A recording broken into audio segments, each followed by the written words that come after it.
Hello mga ka-eats! Welcome back to our channel! So ngayon papunta tayo sa Melbourne, Australia. So yan, Qantas yung binook namin na flight and sobrang convenient dito. Self-drop off ng baggage. So scan lang sa QR code tapos yan may scanner na dyan para i-check yung laman ng bag. Ayan, sobrang ganda nung toilet dito sa Melbourne Airport. Tinalo yung Sydney. And then, para makatravel ka, kailangan ng Myki card. So, ayan, nag-skybus kami papunta sa Melbourne City. Gabi na kami dumating. Actually, madaling araw na ata. 12 midnight, I guess. So, dito kami nag-check-in sa Oakwood Premier Hotel. Yan, room tour muna tayo. Promo lang to ng holiday package sa Qantas app. So, flight plus accommodation na siya.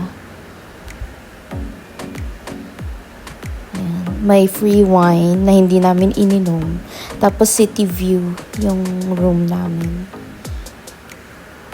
And kompleto naman, may ref, may TV, may plancha. Yan si Eric. Tapos kinabukasan pumunta kami sa The Loom. Yung painting ni Van Gogh. Ang ganda kasi may music siya. Parang full experience talaga siya.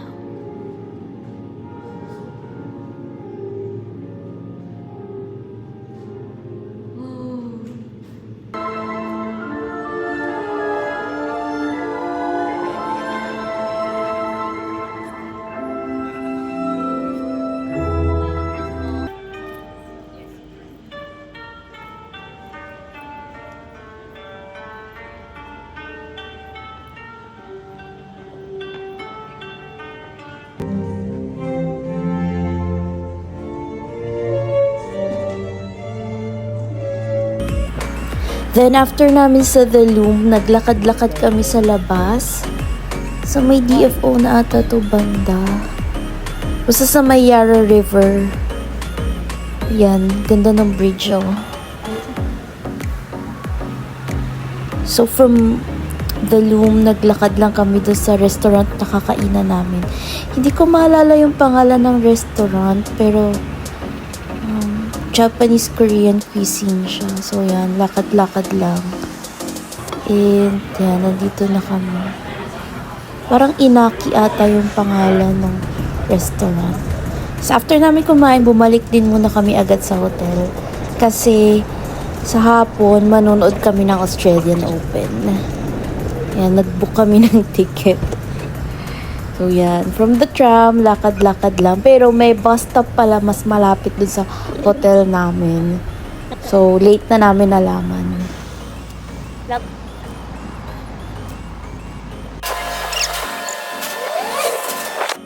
Ayan, pahinga muna kami pero nanood pa rin kami ng Australian Open sa TV.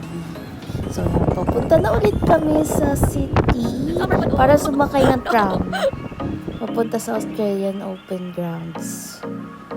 Sobrang convenient ng trams dito. Grabe. Libre lang. May free tram zone sa CBD. So, may learning curve lang. Pero, matututunan din naman. And Uncle Tetsu cheesecake. Sobrang sarap. Tapos tumambay kami dito sa may St. Paul Cathedral. Para antayin si Ana. Ayan, so nakapasok na kami dito sa AO Grounds. Ang daming tao. Grabe the vibes. Sobrang perfect weather din. So, swerte namin. Manonood kami sa Rod Laver Arena ng laban ni Djokovic. And bili muna ng food. So, yan. Ito yung Rod Laver Arena. Wala pa masyadong tao. Maaga kami pumasok. Parang picture, video. And then, kinlose nila yung roof. Tapos, binuksan nila yung lights. So, night session kasi kami. Pero maliwanag pa talaga sa labas kasi tulad sa Australia.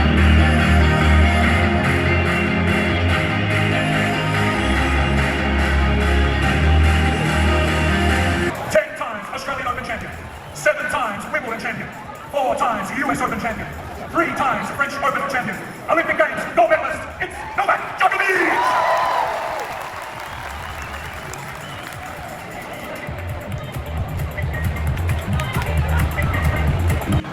So, syempre, nanalo si Novak. And then, ayan, nag-ikot-ikot na kami after nung match niya. Sa AO shop, tsaka dun sa grounds. Pero pauwi na talaga kami yan. Tapos photoshoot lang, video shoot. Ayan kami ni Ana. Para sa reels namin. Ayun lang. See you next time.